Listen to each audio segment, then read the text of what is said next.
singa kiva ku kyokubeera nga nzine mmana naye nga omukyala tampulira. Ebiseera ebisinga abasajja mubibuuza ekibuuzo kino bamwebuuza nnyo ekibuuzo kino n'ogamba nti omukazi wange ngamba tampulira naye ng'ate mpulira nti ampulira oba si kyo tamala. Bannange okumala ekisookera ddala kye mulina okubeera nga mukutegeera abamu mukunnyonnyola mu ngeri endala abamu mukutegeera mu ngeri endala. Okumala kwe kubeera ng'omukyala atuuka ku ntikko oba ng'asammula oba ng'atuuse. Oluusi mukikwate ne mukitunuuliza mu ngeri y'okusammula amazzi ganeeno agapiisuuka mu bbanga okwo nno si kwe kumala. Omukyala weewaawo waliyo abasobola okumala mu mbeera efaanaganako bw'etyo bati tekitegeeza nti kwe kumala kwaffe. Abakyala tusammula amazzi oba tuvaamu amazzi ago agalinga amata. In fact gabeera nga bw'olaba cream ge mazzi agasammula. Gabeera matini nnyo era nga genkananga n'ekijiiko omukazi awo aba atuuse ku ntikko. Ne bw'aba asamudde ng'ayise mu mbeera eno ey'okupiisukula amazzi era afulumya amazzi gano we wamu n'okufulumya amazzi gali mu mbeera y'emu. Twogera ku mukazi gwe bazina nga tawulira oba nga tawulira mu kirago oba nga tamala. Ye mukyala babika bibiri era ngenda kwogera ku bika bibiri. Ekika ekisooka ye mukyala ayina akasagazi.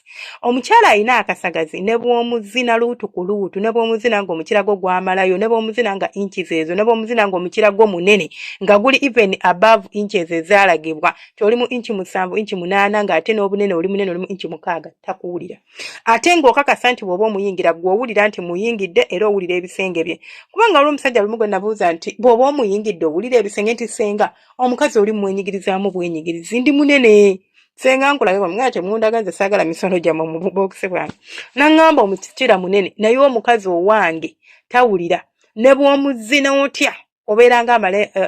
ebiseera byo bw'omalanga era addamu akukwatako nanganze senga ngenda kudduka ewaka.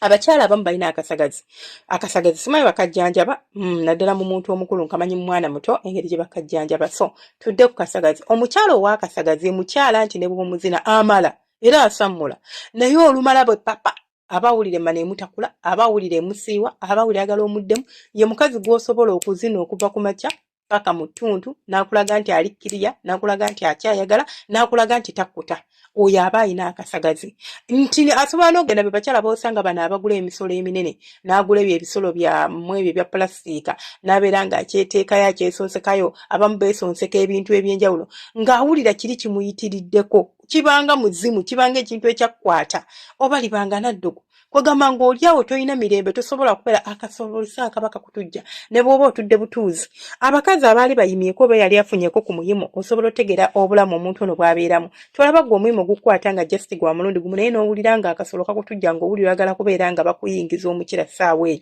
Naye ate saasira omukazi asobola okubeera nti ye wabanga bali mu kumuzina oba babeera nga bali mu kikolwa ky'omukwano tawulira nti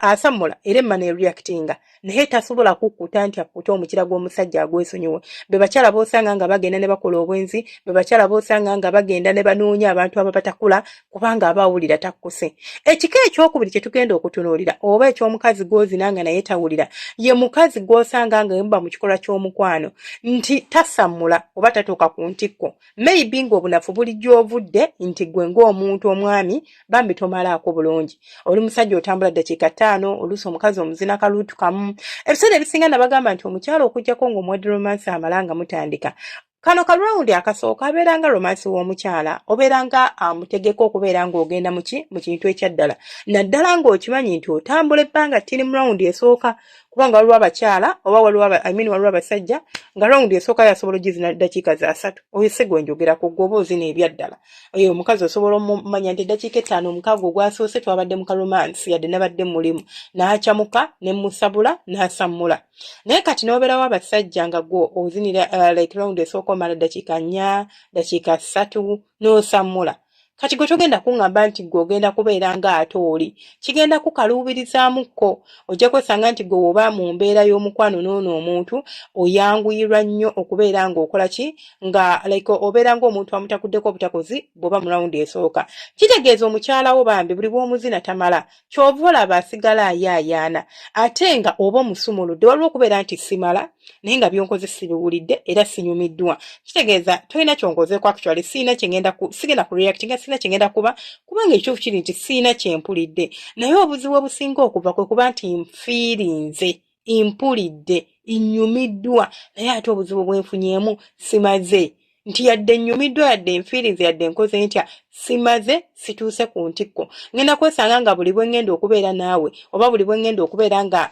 tumaze mpulira nga nandiyagadde tuddemu kubanga omusino guba guntujja emmana eba entujja ontinkudde amazzi gannuma njagala kusamula njagala mukira kunnyingira naye ate omukirako ne gujeema ne gugaana okuba nga gukola ki nga gumbeererawo buli bwozino omukazi mu mbeera efaanaganako bweti omuleetera okuyaggayagga oba omuleetera okubeera nga takkuta mukira kubanga ekituufu kiri nti tomukkusa so abasajja lamu mwefeeko yadde ngambye nti waliwo omukyala alina akasagazi osobola okuba nga gwo buzibu unless ng'okakasa nti omukazi ono mutambula senga nze nzina rawundi emu naye entambula eddakiika zange 3 oba eddakiika 2 oba eddakiika 15 ezo eddakiika 15 at least omukazi oba omusenvuddeko oba olinako w'omutuusiza oba olinako k'omukozeeko tobeeranga muntu nti omuntu ntakudde mutakule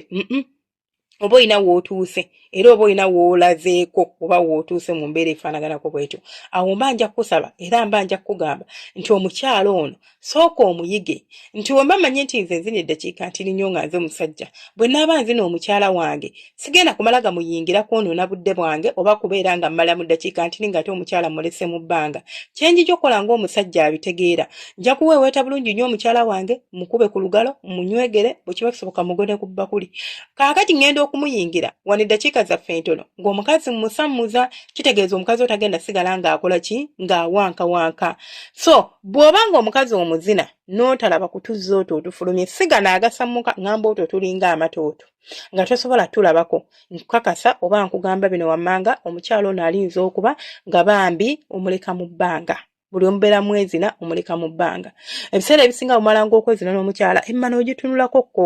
mulumala oba toyagala dde okutunulayo olaba kati waliwo abantu bano abeesiimuulako oba abakozesa enkombe basajja mwagala nnyo basiimuula emikira naye ekyewuunyisa gwe toyagala kusiimuula munno kati amazzi osobola ogalaba singa omukyala obadde naawe oli musiimuula era gaawukana ku nkwaso zo era ogalaba nti go gaawukana ku nkwaso zo waliwo amazzi ag'ekyova gwe tugaveeko ekyo ekyovo kye kiwandulwa emmana eyo infection but gano gabanga boolaba amata gaba na kkala njereera gavayo bulungi nnyo n'ogalabako n'obeera ng'osobola okunyumirwa nga ne munna asobola okuwoomerwa mu nsonga ezifaanaganako bw'etyo buno oba omusiimuula ng'omaze okwezina amaze okusiimuula naawe kwata ku nkumbi oyiseeko ojja galaba naye onaagalaba ddi nga tosobola dde okukwata ne ku nkumbi osiimuuleko nga tumaze okwegatta obeera nga agamba mukwano weefeeko nze nange siina buddebo oba nze sigenda kulafuubana naawe tojja kulaba era tojja kumanya gwoona amanyire oba wekinaakuletera okubeera ng'otegeera kwe kubeera nti tuba tumaze onsiimuulako n'olaba nti ddala mukyala wange atuuse oba tatuuse era n'omanya nti ddala byatuuse bya ddala oba byakwekubya mizimu abakazi beekubya emizimu n'akulimbalimba nti atuuse ku ntiko naye ng'akimanya akulimba nakwata awo obujega nga tayagala oluusi kumuddamu oba tayagala kumuzina mu mbeera efaanaganako bw'etyo so byebyo byange nsigadde nze Senga Faith 256 temwerabira subscribinga kulikinga no commentinga omukama abankuumire abanjagalire temujjanga okwo mweraba